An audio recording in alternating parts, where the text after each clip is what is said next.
menurut Anda, bagaimana Islam memandang hubungan antara manusia dan alam?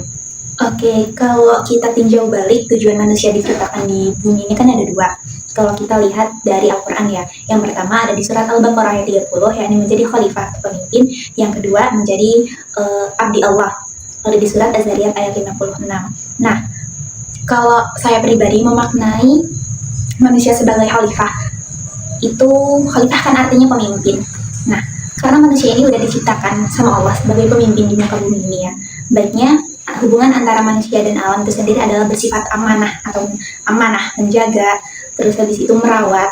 Ya, manusia dan alam merupakan dalam artian dua hal yang mana ini merupakan bentuk atau suatu yang Allah ciptakan. Jadi manusia dan alam itu tentunya memiliki korelasi, memiliki sebuah hubungan. Dalam artian apa? Kita sebagai manusia tentunya itu membutuhkan dan pasti berkaitan dengan adanya alam. Seperti hanya kita tinggal, kita juga butuh di alam. Kita contohnya dalam membantu energi diri kita juga membutuhkan hasil dari alam.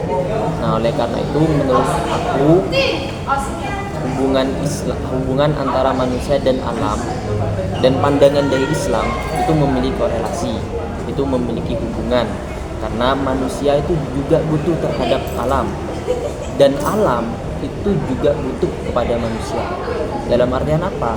Manusia butuh terhadap alam untuk tempat tinggal, untuk mendapatkan hasil dari alam, dan juga alam membutuhkan manusia untuk apa?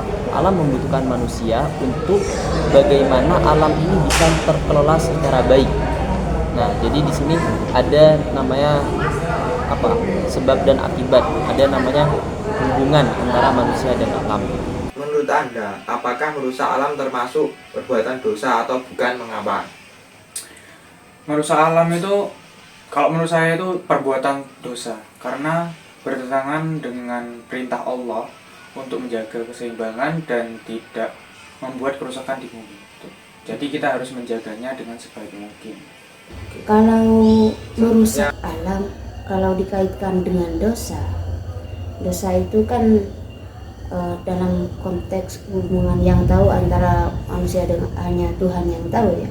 Tetapi lebih pada merugikan manusianya dan ekosistem yang ada di lingkungan itu. Lebih pada etika nih sebenarnya ya, etika manusianya kurang baik, bisa dikatakan tidak baik juga. Cara bertani modern itu berdampak positif atau malah merusak alam? Sebenarnya pertanian modern ini tergantung bagaimana kita melihat dari sudut pandang mana. Di sisi lain, pertanian modern bisa membawa pemaksimalan hasil dan juga efisiensi pada bidang pertanian. Tetapi bila mana hal-hal itu tidak diimbangi dengan keseimbangan alam atau keseimbangan berkelanjutan, maka akan menimbulkan hal-hal seperti penggunaan pestisida berlebih ataupun penggunaan ataupun eksploitasi alam berlebih, maka akan menimbulkan hilangnya keseimbangan ekosistem dan juga keseimbangan alam, di mana ini sudah dijelaskan di awal bahwasanya adalah salah satu perbuatan dosa.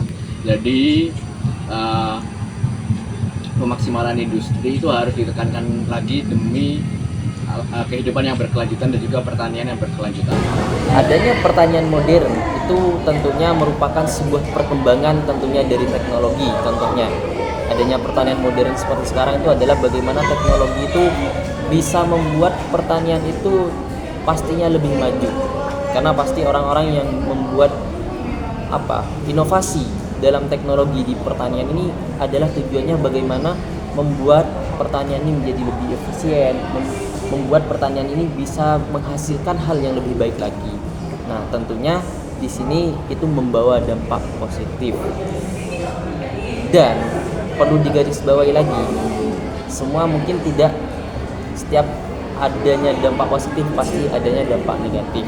Namun secara universal, secara umum, pasti adanya sebuah inovasi ini itu membawa dampak positif. Bagaimana seharusnya umat Islam itu bersikap terhadap kerusakan alam akibat pertanian modern yang terjadi sekarang?